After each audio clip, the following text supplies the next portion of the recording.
Voilà bientôt 10 ans qu'Isabelle Boulet et Éric Dupond-Moretti filent le parfait amour.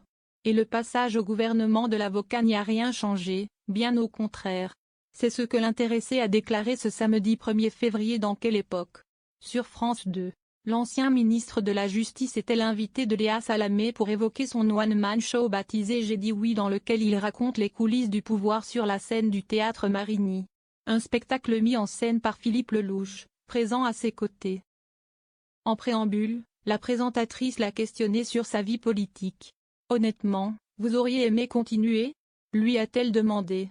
« C'est compliqué », a d'abord répondu celui qui a officié en tant que garde des Sceaux pendant 4 ans. « Je suis un peu frustré parce que, par exemple, j'ai préparé des projets que je ne porterai pas. » Évidemment que c'est frustrant, a-t-il notamment répondu.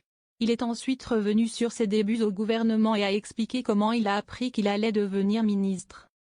À la fin de l'entretien, Léa Salamé a lancé sa chronique récurrente appelée le photocall, dans laquelle elle affiche des photos de personnalités et demande à l'invité de leur poser, à chacune, une question.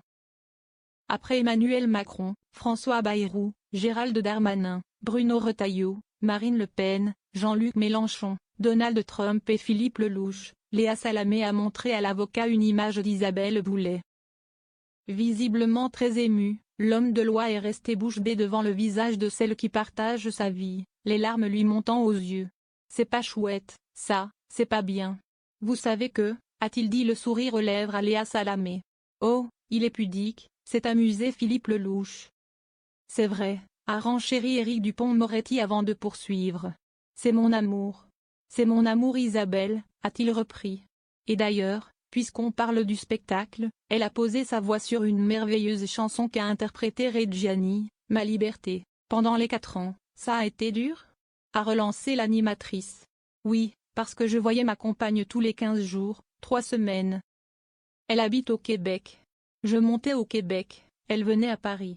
Moi, pendant que j'étais ministre, au Québec, j'y suis allé une fois, en voyage officiel, avec Gabriel Attal.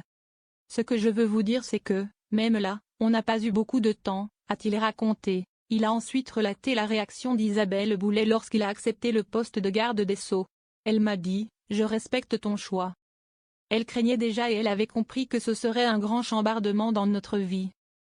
Vous verrez un jour Léa, peut-être, a-t-il conclu avec humour, faisant référence aux ambitions politiques du compagnon de l'animatrice, Raphaël Gluckman, sous les rires de l'assistance. En mars 2024, la chanteuse québécoise s'était confiée sur son compagnon dans un dimanche à la campagne. Face à Frédéric Lopez, elle avait avoué que ce dernier lui manquait de temps en temps. L'amour, ça n'a rien de raisonnable. Mais c'est un tableau dans lequel je peux quand même m'épanouir. Avec la nature que j'ai et sa nature à lui, la distance et le temps sont des alliés pour nous, avait-elle relaté. On a des vies très intenses. Depuis qu'il est ministre, il ne peut plus venir à moi, alors c'est moi qui viens vers lui.